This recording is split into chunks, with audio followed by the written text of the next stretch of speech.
الله نحمده ونصلي على رسوله الكريم أما بعد فقد قال الله تعالى في القرآن العظيم والفرقان المجيد بعد أعوذ بالله من الشيطان الرجيم بفضل بسم الله الرحمن الرحيم أولما أصابتكم مصيبة بما كسبت أيديكم وقال نبينا صلى الله عليه وسلم الدين النصيحة المرء مع من أحب أو كما قال عليه الصلاة والسلام وقال الله تعالى في القرآن العظيم والفرقان المجيد أولما أصابتكم مصيبة بما قدمت مثليها قلتم أن هذا قل هو من عند أنفسكم أو كما قال عليه الصلاة والسلام.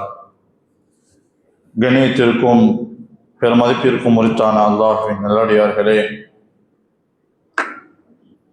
இறைவனுடைய சாந்தியும் சமாதானமும் எம்பெருமானார் ரசூலை கரீம் ஸல்லல்லாஹு அலைஹி வஸல்லம் அவர்களின் மீதும் இன்னும் அவருடைய அடிச்சுவடுகளை அப்படியே பின்பற்றிய உத்தம சத்திய சஹாபாக்கள், தாபியீன்கள், தபா தாபியீன்கள், நாதாக்கள், சுஹதாக்கள், நல்லோர்கள், குறிப்பாக இங்கு முன்னோரை அமர்ந்து வருகை தந்துள்ள நாம் அனைவரின் மீதும் இறைவனுடைய சாந்தியும் சமாதானமும் என்றென்றும் நின்று நிலவட்டுமாக.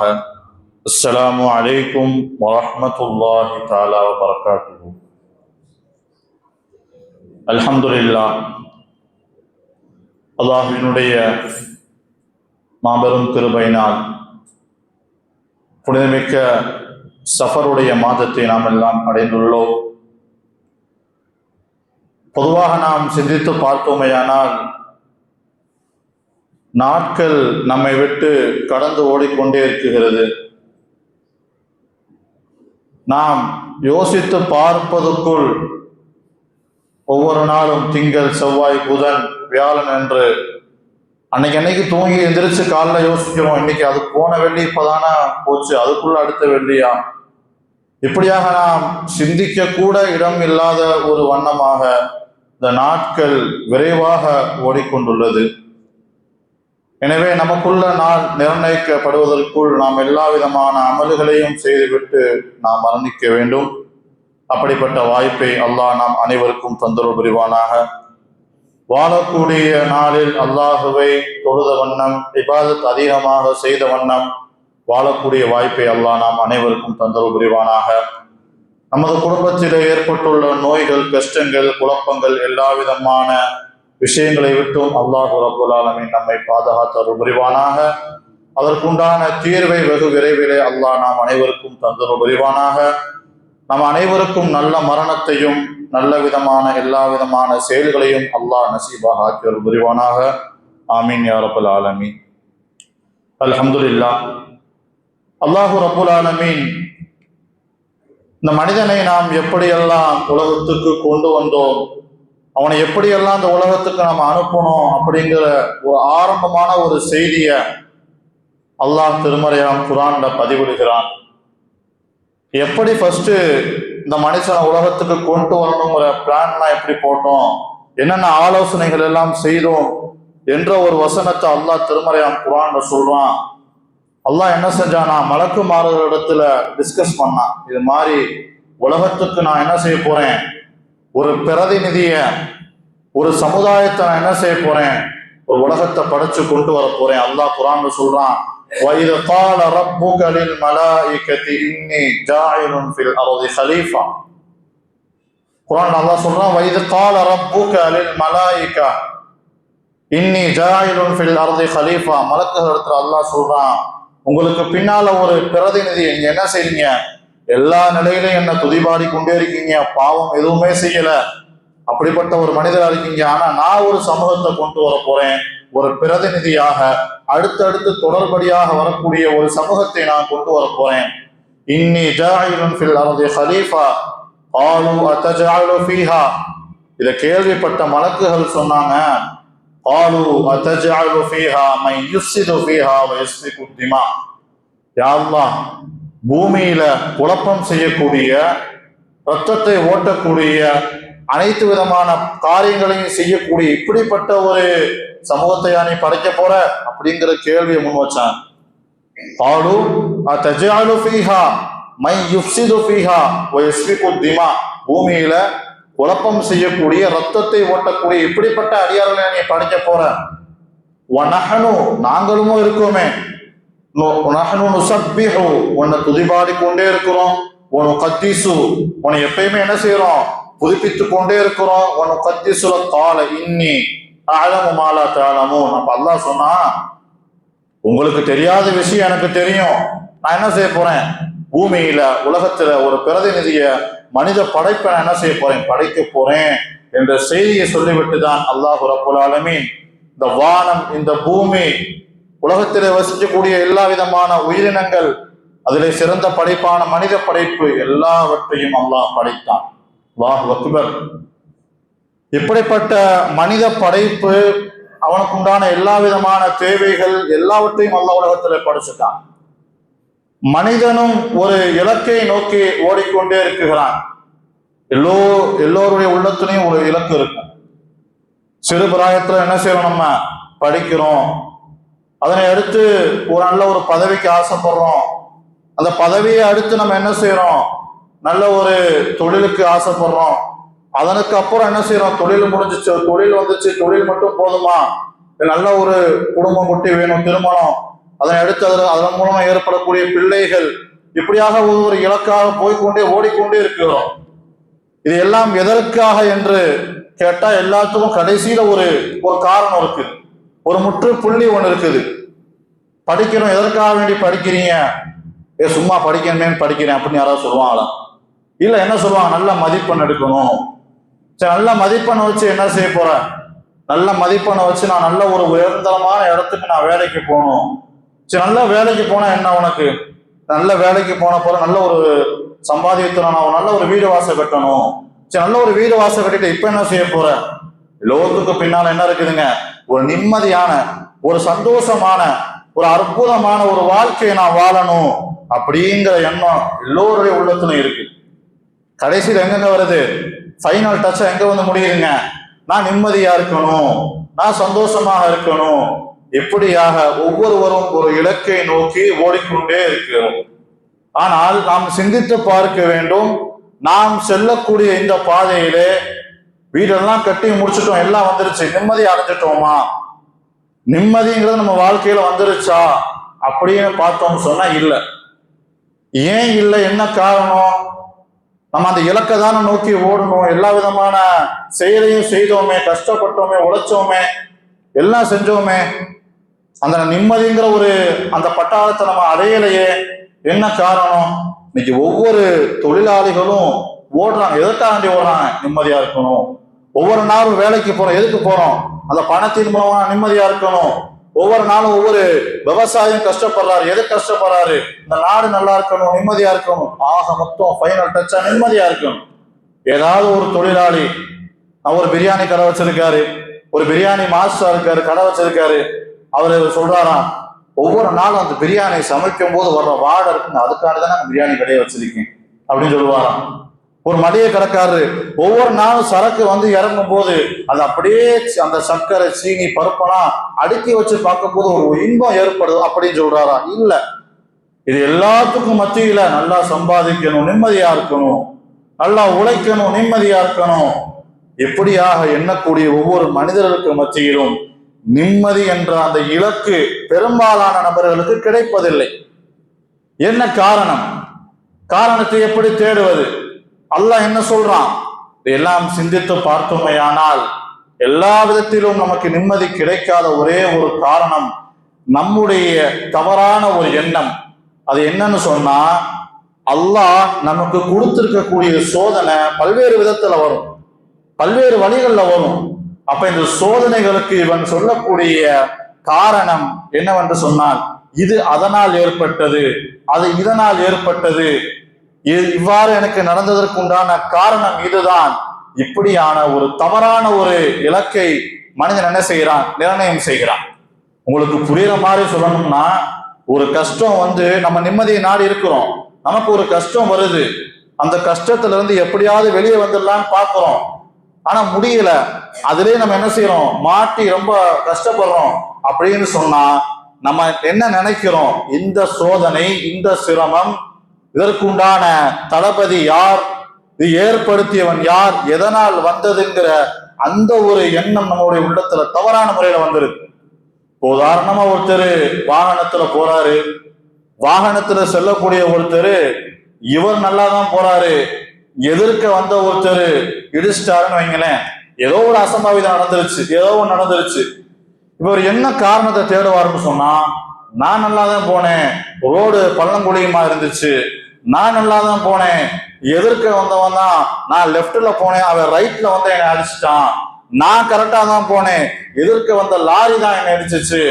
இப்படியாக எப்படியெல்லாம் குறும்புத்தனமாக இந்த விஷயங்களை எடுக்க முடியுமோ இப்படியாக இந்த சப்ப கட்டுகளை மனிதன் கட்டுவான். ஆனால் உண்மையான காரணத்தை அல்லாஹ் சொல்கிறான், மா அசாபக்கும் மின் முசீபத்தின் பிமா கசபத் ஐதீக்கும்.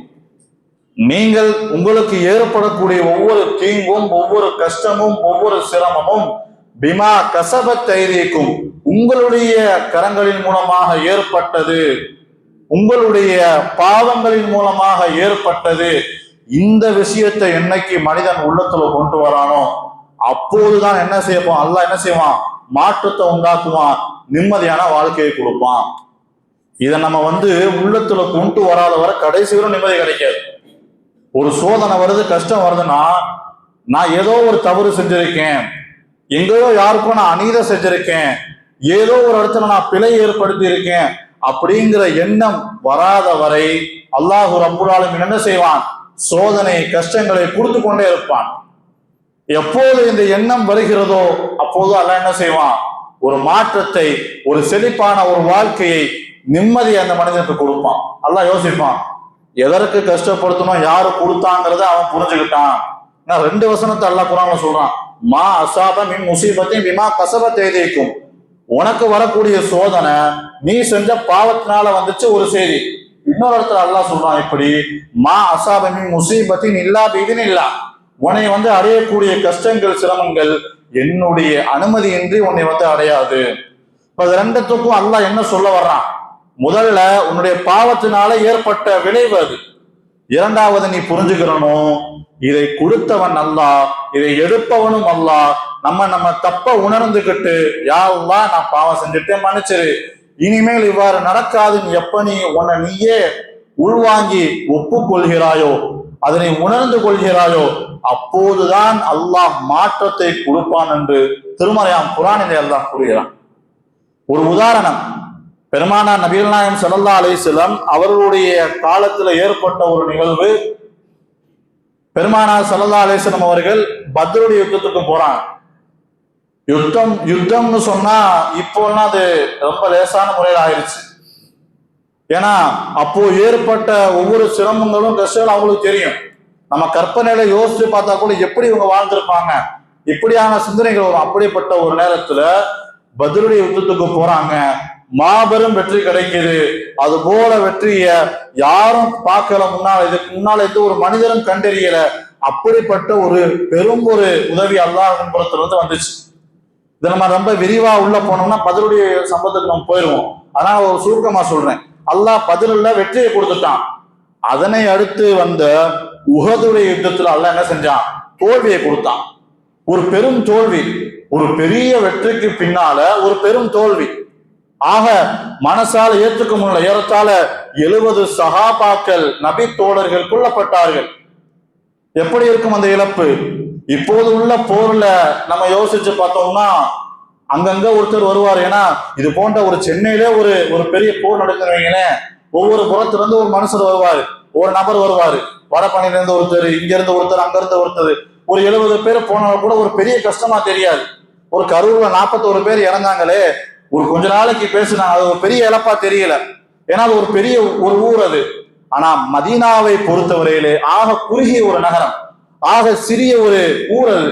அந்த ஊர்ல ஏறத்தாழ 70 பேரை போருக்குன்னு கூட்டு போன பெருமானார், 70க்கும் மேற்பட்ட ஒரு படையை கூட்டு போன பெருமானார் ஸல்லல்லாஹு அலைஹி வஸல்லம் அவர்கள் 70 பேரை இழந்து ஊருக்கு வர்றாங்கன்னா அந்த ஊர் அவரை எப்படி பார்த்திருக்கும், அந்த நிலையிலே அவர்கள் எப்படி இருந்திருப்பார்கள், எப்படிப்பட்ட ஒரு சோதனை.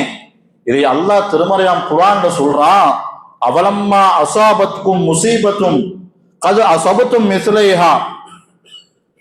அதாவது முன்னாடி ஒரு வசனத்தை சொல்றான், முன்னாடி உங்களுக்கு ஒரு பெரிய வெற்றியை கொடுத்தோம், அதுக்கப்புறம் ஒரு இவ்வளவு பெரிய தோல்வியை கொடுத்திருக்கோம். அப்ப இந்த சஹாபிகள் பேசின வசனத்தை அல்லாஹ் சொல்றான், அவலம்மா அசாபத்கும் முசீபத்தும் கது அசபத்த மிஸ்லைஹா. எப்படி இந்த சோதனை நமக்கு வந்து அடைந்தது, குல்தும் அண்ணா ஹாதா, எப்படி இது ஏற்பட்டிருக்கும், இது எப்படி நடந்திருக்கும், இது நம்ம அல்லாஹ்வுடைய படையை சார்ந்தவனே, அல்லாஹ்வுடைய கூட்டத்தை சார்ந்தவர் அல்லவா, நமக்கு எப்படி தோல்வி ஏற்பட்டிருக்கும், பதிலில் அவ்வளவு பெரிய வெற்றி கிடைச்சு நமக்கு இங்க எப்படி அவ்வளவு பெரிய தோல்வி ஏற்பட்டுச்சு, இப்படி எல்லாம் பேசிக்கிறாங்க. குல்தும் அண்ணா ஹாதா, இது எப்படி நடந்துச்சு அப்படின்னு பேசுறப்ப பெருமானார் ஸல்லல்லாஹு அலைஹி வஸல்லம் அவங்கள்ட்ட அல்லாஹ் சொல்றான், குல் ஹுவ மின் இந்தி அன்ஃபுஸிக்கும், நீங்க சொல்லுங்க அது உங்களால தான் நடந்துச்சுன்னு சொல்லுங்க. அந்த போர்ல தோற்றதற்கு காரணம், தோல்வி அடைந்ததற்கு காரணம், ஏறத்தாழ 70 சஹாபிகள் கொல்லப்பட்டதற்கு காரணம், நீங்கள் பின்னடைந்ததற்கு காரணம், எல்லாத்துக்கும் காரணம் குல்தும் குல் ஹுவ மின் இந்தி அன்ஃபுஸிக்கும், உங்களில் உள்ள ஒவ்வொருவரும் காரணம் என்று சொல்லுங்கள். நீங்கள் இழைத்த தவறு, நீங்கள் செய்த பாவம் தான் காரணம் என்று சொல்லுங்கள் என்ற செய்தியை பெருமானாரின் மூலமாக அந்த தோழருக்கு அல்லாஹ் சொல்ல வைக்கிறான். அப்ப இங்க அல்லாஹ் என்ன பாடம் போட்டானா, ஒரு வெற்றியை கொடுத்தவங்களுக்கு, அப்ப நீங்க எப்படி இருந்தீங்க, நல்ல முறையில இருந்தீங்க, அதற்கு பின்னால ஒரு தோல்வியை கொடுத்தோம்னா, ஒரு கஷ்டத்தை ஏற்படுத்தணும், ஒரு முசீபத்து உங்க வந்து அடையுதுன்னு சொன்னா, நீங்கள் ஏதோ தவறு செய்திருக்கின்ற ஒரு எண்ணத்தை உங்களுக்கு மத்தியில உண்டாக்க வேண்டும் என்ற ஒரே நோக்கம்தான். அல்லாஹ்வுக்கு என்ன ஆசையாங்க, உங்களை கஷ்டப்படுத்தி வேதனைப்படுத்தி புண்படுத்தி மேல இருந்து வேடிக்கை பார்க்கணும் அல்லாஹ்வுக்கு ஆசையா? அப்படியெல்லாம் இல்லை. என்ன காரணம், ஒரு மனிதன் தன்னுடைய கரத்தினால் ஏற்பட்ட அந்த கஷ்டத்தை, அந்த பாவத்தை தான் செய்த பாவம் என்று எப்போது உணர்வானோ அப்போது அவனுக்கு என்ன செய்ய வேண்டும், அதை திருத்தி கொடுக்க வேண்டும் என்ற ஒரே நோக்கம்தான். அப்போது நாம் நம்மை வந்து அடைய இருக்கக்கூடிய எல்லா விதமான பாவங்களுக்கும், எல்லா விதமான கஷ்டங்களுக்கும் பிற வெளியில் இருந்து நம்ம என்ன செய்யக்கூடாது, காரணத்தை தேடக்கூடாது. இதனால் ஏற்பட்டது, அதனால் ஏற்பட்டது என்ற ஒரு செய்தியை மனதிற்குள் உள்வாங்காமல், நான் ஏதோ பாவம் செஞ்சிருக்கேன், அதாவது ஒரு விஷயத்த சொல்றாங்க, பாவம்னு சொன்ன சின்ன சின்ன பெரிய பெரிய பாவங்கள் நினைக்க கூடாது. ஏதோ ஜினா செஞ்சிருப்போமோ, இல்ல வேற எதுவும் பெரிய ஒரு இடத்துல போய் கொள்ளையடிச்சு வந்துட்டோமா, இப்படியெல்லாம் இல்ல. சொல்லப்படுது எந்த அளவுக்குன்னு சொன்னா, ஒரு யதீம், ஒரு ஏழை, நம்ம நல்லா நடந்து போய்கிட்டு இருக்கிறோம், அவர் வந்து கையேந்துறாரு காசு கொடுங்கன்னு, கொடுக்கிற வசதி நமக்கு இருக்குது, இருந்தால் அட போடான்ட்டு போறோம்னு சொன்னா அங்க கூட அது ஒரு பாவம், அதன் மூலமாக ஏற்பட்ட தீங்கு. இப்படியாக ஒவ்வொரு மனிதரும் தனக்கு ஏற்படக்கூடிய தீங்கை வைத்து யோசித்து பார்க்க வேண்டும். நான் செய்த ஏதோ ஒரு தவறு, இப்ப நான் யோசிக்க முடியும், நான் என்னென்ன தவறு செஞ்சேன், எனக்கு இதனால இந்த தீங்கு நடந்துச்சு. அப்ப உங்களில் உள்ள ஒவ்வொருவரும் யோசிக்க வேண்டும், நான் இன்னென்ன தீங்குகளை செய்தேன், இதன் மூலமாக எனக்கு ஏற்பட்ட சோதனை இது என்ற ஒரு செய்தியை நாம் என்ன செய்ய வேண்டும், யோசிக்க வேண்டும்.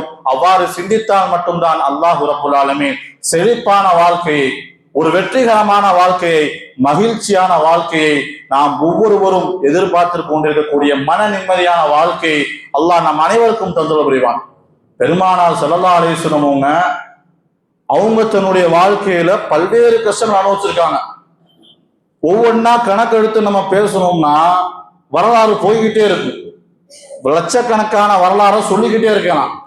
அவ்வளவு கஷ்டங்கள், துன்பங்கள், இதையெல்லாம் நம்ம தான் பேசுறோம். இவ்வளவு கஷ்டப்பட்டாங்க, தாயிஃப்ல போனாங்க, அடிச்சாங்க, விரட்டுனாங்க, இந்த இடத்துக்கு போனாங்க, இந்த போருக்கு போனாங்க, இப்படி எல்லாம் நடந்துச்சு, இவ்வளவு சிரமங்கள் ஏற்பட்டுச்சு, நம்ம பேசுறோம். ஆனா பெருமானார் ஸல்லல்லாஹு அலைஹி வஸல்லம் தன்னுடைய வாழ்க்கையில 63 வருட காலங்கள்ல இப்படி எல்லாம் நான் கஷ்டப்பட்டேன் அப்படின்னு சொன்னதா ஒரு வரலாறு இல்லை.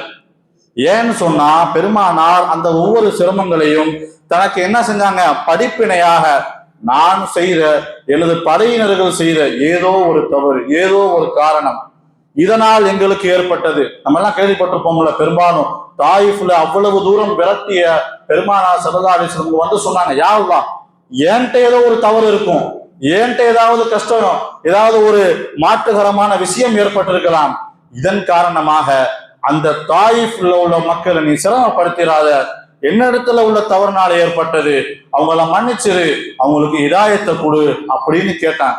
அப்ப பெருமானார் ஸல்லல்லாஹு அலைஹி வஸல்லம் வாழ்ந்த 63 வருட காலத்துல 23 வருஷம் சிரமங்களை மட்டும் அனுபவிச்சாங்க. சிரமங்களை மட்டும்தான் அனுபவிச்சாங்க. ஆனா என்ன செய்யல, வெளியே சொல்லல இப்படி எல்லாம் கஷ்டப்பட்டேன், அப்படியெல்லாம் கஷ்டப்பட்டேன். மாறாக பெருமானார் ஸல்லல்லாஹு அலைஹி வஸல்லம் யோசித்தார்கள், நாம் செய்த தவறு நமக்கு ஏதோ ஒரு வகையிலே வினையாக அமைகிறது, நாம் அதை திருத்திக் கொள்ள வேண்டும் என்ற எண்ணத்தோடு பெருமானார் ஸல்லல்லாஹு அலைஹி வஸல்லம் அவர்களும் அவருடைய தோழர்களும் வாழ்ந்தார்கள். அதன் காரணமாகத்தான் வெற்றியை இந்த உம்மத்தினருக்கு கொண்டு சேர்த்தார்கள். அப்போது நாம் எல்லாம் சிந்திக்க வேண்டும், நமக்கு வந்திருக்கக்கூடிய சோதனை ஒரு பண பிரச்சனையாக இருக்கலாம், வியாபாரத்துல நஷ்டமாக இருக்கலாம், குடும்ப பிரச்சனையாக இருக்கலாம். நீங்க நிறைய பேர் வீட்டுக்கு போனாலே மனைவி தொல்லை தாங்க முடியலைங்க. மனைவி ஒரே நைன்னு ஏதாவது சொல்லிக்கிட்டே இருக்குது, காதல வாங்க முடியல, பிள்ளைகள் பேசுறதெல்லாம் எரிச்சலை உண்டாக்குது. சில சமயம் என்ன செய்யறாங்க, பாசமாக பெற்றெடுத்த பிள்ளைய ஆசையா பேசும் பொழுது ஏதோ ஒரு கோபத்துல என்ன செஞ்சுறாங்க, படார்னு அடிச்சிடுறாங்க. மனைவி, என்னங்க நீங்க வாழ்க்கையில இப்படி எல்லாம் பிள்ளைய அடிக்க மாட்டீங்களே, ஏன்? ஏதோ ஒரு கோபம், ஏதோ ஒரு இது.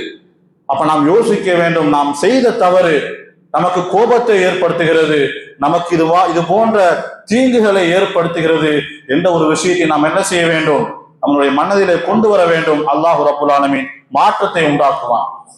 பெருமானார் ஸல்லல்லாஹு அலைஹி வஸல்லம் அவங்க எவ்வளவு கஷ்டமான வாழ்க்கையை வாழ்ந்தாங்க. சொல்லப்படுது, பெருமானாருடைய எவ்வளவு பெரிய தளபதி, எப்படிப்பட்ட மனுஷன் அவருடைய வீட்டுக்கு வெளியில கதவுன்னு சொன்னா இந்த ஓலை மரத்துல உள்ள ஓலை பாய்கள் இருக்கும்ல, அதை வெளியே தொங்க விட்டுருப்பாங்க. இன்றைக்கு நம்ம எத்தனை செக்யூரிட்டி கார்டு போடுறோம், எவ்வளவு பரபரப்பான வேலைகள் நடக்குது. இரும்பு நாளான கதவு, பிங்கர் பிரிண்ட்ல வச்ச கதவு எல்லாம் என்ன, எதுவும் நடந்துடக்கூடாது, எதுவும் பயத்தோட வாழ்றது. ஆனா பெருமானார் வெறும் அந்த ஓலை பாயை தொங்க விட்டு அதன் மூலமாக ஒரு பாதுகாவலா, ஒரு மன நிம்மதியோட, பயம் இல்லாம, பதட்டம் இல்லாம வாழ்ந்தாங்கன்னு சொன்னா, பெருமானார் ஸல்லல்லாஹு அலைஹி வஸல்லம் அவர்கள் எல்லா நேரத்திலும் அல்லாஹ்வினுடைய சிந்தனையோடு, அவனுடைய திக்ரோடு, அவனுடைய நினைவோடு வாழ்ந்தார்கள். அவருக்கு பயம் என்பதே இல்லை, எந்த விதமான அச்சமும் இல்லை. ஆனா நீங்க சின்ன சின்ன விஷயத்தை நம்ம பயப்படுறோம், இதனால அப்படியா இருக்கும், எல்லாமே சேஃப்டி, முன்கூட்டியே சேஃப்டியா இருக்கணுமா இல்லையா, தானியம் கொண்டு வரணுமா இல்லையா, எல்லாம் சொல்லுவாங்க. எதுக்கு பயம் இருக்குன்னு சொன்னா, அல்லாஹ்வினுடைய விஷயத்துல நம்ம ஏதாவது ஒரு குறை இருந்தால் அதை நம்ம கரெக்டா ஃபாலோ பண்ணல அப்படின்னு சொன்னா பயம் இருந்துகிட்டே இருக்கும். கரெக்டா தொழுதோம், நோன்பு வச்சோம், அல்லாஹ்வை திக்ரு செஞ்சோம், அல்லாஹ்வினுடைய சிந்தனை உள்ளத்திலே இருக்குது அப்படிங்கிற மாதிரி எண்ணம் உள்ளத்துல இருந்துகிட்டே இருந்தா எதை நினைச்சும் பயம் வராது. பெருமானார் அப்படி வாழ்ந்தாங்கல்ல. போருக்கு போகிற பெருமானார் ஸல்லல்லாஹு அலைஹி வஸல்லம் எப்படி இருந்தாங்கன்னு ஹதீஸ்ல வருது. ஒரு ஆக சிறந்த ஒரு செய்தி, ஒரு போருக்கு செல்லக்கூடிய ஒரு அடியான் என்ன ஒரு பதட்டத்துல இருப்பான். அங்க போறோமே, அவன் நம்மளை சாய்ச்சிடுவானா, நம்மள அவனை சாய்ப்போமா, அவன் நமக்கு ஏதாவது தீங்கு விளைவிப்பானா, இப்படியாக பயம் இருக்கும். ஒண்ணுமே இல்லை, நமக்கு நாளைக்கு ஒரு ஆபரேஷன் நடக்க போகுது, ஏதோ ஒரு ஹார்ட் ஆபரேஷனோ அல்லது ஏதோ ஒன்று நடக்க போகுது, ஒரு ஆபரேஷன் நமக்கு பாடியில ஏதோ ஒன்று போயிருச்சு, ஒரு ஆபரேஷன் நடக்க போகுது, இவ்வளவு பதட்டமா இருக்கும். நாளைக்கு வேற உடம்புல டாக்டர் கையை வைக்க போறா, என்ன பண்ண போறான்னு தெரியலையே, ரூஹ் இருக்குமா போகுமான்னு தெரியலையே. அந்த அந்த ஆபரேஷன் தியேட்டருக்குள்ள தள்ளிட்டு போகும்போது ஒரு பயம் வரும் பாருங்க, உயிர் இருக்குமா இல்லையா. அந்த பெற்றோர்கள்லாம் கையை காட்டுவாங்க, பார்த்து போயிட்டு வாப்பா. அப்போ ஒரு பயம் ஏற்படும், பதட்டம் ஏற்படும், எவ்வளவு பயமா இருக்கும். ஒரு ஆபரேஷனுக்கு தியேட்டருக்குள்ள போற நமக்கு இவ்வளவு பயம்னா, போருக்கு போயிட்டு உயிரோட வருவோமான்னு தெரியாத அந்த ஒரு நிலையில பெருமானார் ஸல்லல்லாஹு அலைஹி வஸல்லம் அவங்க செய்த, அவருடைய வாழ்நாள்ல நடந்த ஒரு செய்தி.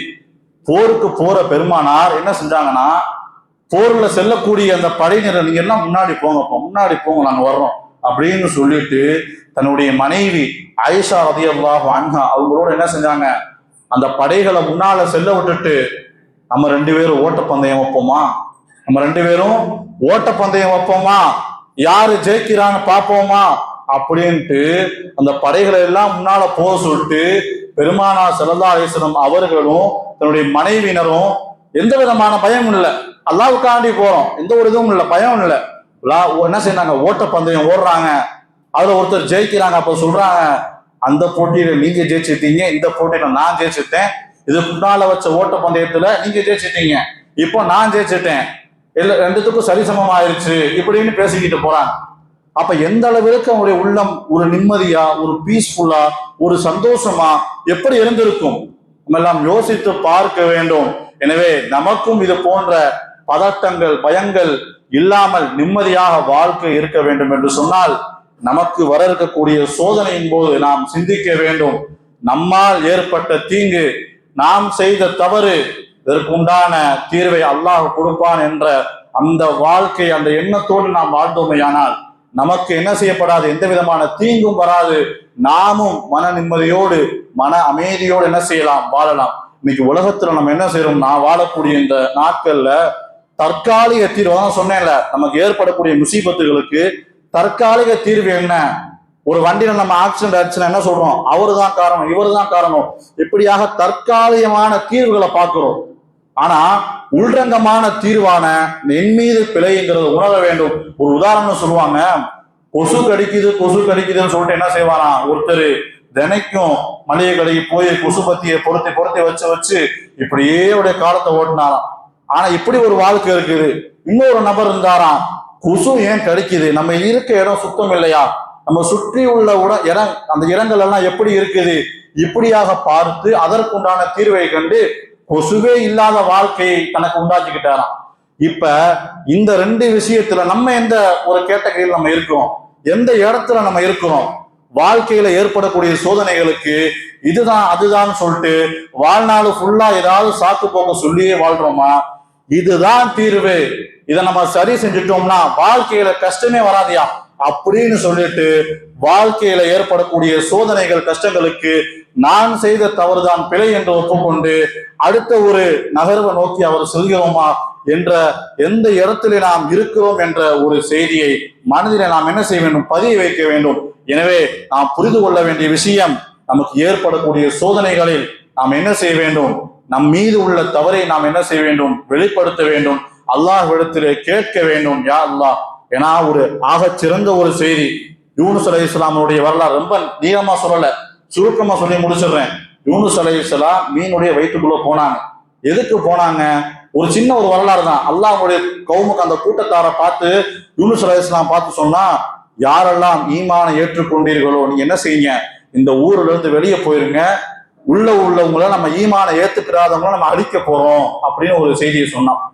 இதனை என்ன செய்யறாங்க, யூனுஸ் அலைஹிஸ்ஸலாம் தன்னுடைய கவுமுட்ட எல்லாத்தையும் சொல்றாங்க, இது மாதிரி ஒரு அழிவு வரப்போது, எச்சரிக்கையா விடுறேன், யாரெல்லாம் ஈமானை ஏத்துக்கிட்டீங்களோ என்னோட வந்துருங்க. பாதி பேர் வந்துட்டாங்க, ஊரை விட்டு போயிட்டாங்க. இப்ப இந்த நாள்ல இந்த ஊரை அழிஞ்சிரும்ன்ற ஒரு செய்தி சொல்லப்பட்டுருச்சு. ஆனா என்ன நடந்துச்சுன்னு சொன்னா, அந்த ஒவ்வொரு நிகழ்வுகளும் ஏற்பட்ட போது அவங்க பயந்து என்ன செஞ்சுட்டாங்க, அல்லாஹ்வை ஏத்துக்கிட்டாங்க, அல்லாஹ்வை ஈமான் கொண்டுட்டாங்க. இப்ப இந்த ஊர் அழியல. இப்ப என்ன ஆச்சுன்னு சொன்னா, யூனுஸ் அலைஹிஸ்ஸலாம் கூட்டு போன அந்த கூட்டத்தாருக்கு இவர் பொய் சொன்னாரோ, நம்மளை ஏமாத்தி கூட்டு வந்துட்டாரோ அப்படிங்கிற ஒரு எண்ணம் ஏற்பட்டுருமே அப்படின்னு யூனுஸ் அலைஹிஸ்ஸலாம் வந்து பாக்குறாங்க. அந்த ஊர் அப்படியே இருக்குது. ஒரு கோபம் வந்துருச்சு யூனுஸ் அலைஹிஸ்ஸலாமுக்கு, அல்லாஹ் மேல, என்னை சொல்லி ஏமாத்திட்டாரா, அல்லாஹ் ஏமாத்திட்டானா அப்படிங்கிற எண்ணத்தோடு தான் அந்த ஊரை விட்டு கோபத்தோடு என்ன செஞ்சாங்க, கடலுக்கு போனாங்க, கப்பல்ல ஏறி பயணிச்சாங்க. அதன் மூலமா அல்லாஹ் ஒரு வேதனையை கொடுத்தான், மீன் வயிற்றுக்குள்ள போனாங்க. அல்லாஹ் அதை சொல்றான் குர்ஆன்ல, என் மேல கோச்சுக்கிட்டு மீனை வயிற்றுக்குள்ள ஒருத்தர் இருந்தார் அல்லவா, என் மேல கோவப்பட்டு போனாரு படகுல, நான் என்ன எல்லா இடத்துலயும் இருப்பேன்னு அவருக்கு தெரியல, அவர் என்ன செஞ்சாரு, என் மேல கோச்சுக்கிட்டு போனாரு, அதுக்கு ஒரு வேதனையை கொடுத்தோம், மீன் வயிற்றுக்குள்ள போனாரு. அங்க போனதோடு அவர் என்ன செஞ்சாரு, மனசுல அவருக்கு ஏற்பட்டுச்சு, நம்மளால ஏற்பட்ட ஒரு தவறு, நம்ம என்ன செஞ்சிட்டோம், ஆக பரிபாலனான அல்லாஹ்வின் மீது கோபப்பட்டுட்டோம், நம்ம அந்த தவறை உடனே உணர்ந்தாரு. அல்லாஹ் சொல்றான்,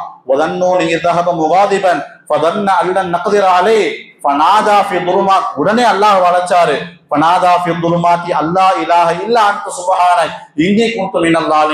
யா அல்லாஹ், வணங்குவதற்கு தகுதியானவன் நீ, உன்னை தவிர யாரும் இல்லை, இல்லா அன்த சுப்ஹானக், நீ பரிசுத்தமானவன், இன்னி குன்து மினல் ஸாலிமீன், என்னால் என் மீது ஏற்பட்ட தவறு, ஏதோ ஒரு காரணம் இல்லாமல் உன் மீது நான் கோபம் கொண்டு விட்டேன், என்னை காப்பாற்றுன்னு அந்த ஒரு எண்ணம் ஏற்பட்டுச்சு. உடனே அல்லாஹ் என்ன செஞ்சான், வெளியே கொண்டு வந்தான். அதை சொல்லிட்டு அல்லாஹ் ஒரு செய்தியை சொல்றான், வனஜ்ஜைனாஹு, நம்ம என்ன செஞ்சோம், யூனுஸ் அலைஹிஸ்ஸலாமுக்கு அதன் மூலமாக உதவி செய்தோம். இது போன்று ஒவ்வொரு சிரமங்கள் ஏற்படும் பொழுது யாரெல்லாம் இது போன்ற கேள்வியை லா இலாஹ இல்லா அன்த சுப்ஹானக இன்னி குன்து மினல் ஸாலிமீன் ஏட்டதான் தவறு இருக்குங்கிற செய்தியை என்கிட்ட முன்வைக்கிறீங்களோ எல்லோருக்கும் நாம் உதவி செய்வோம் என்ற செய்தி அல்லாஹ் குர்ஆன்ல சொல்றான்.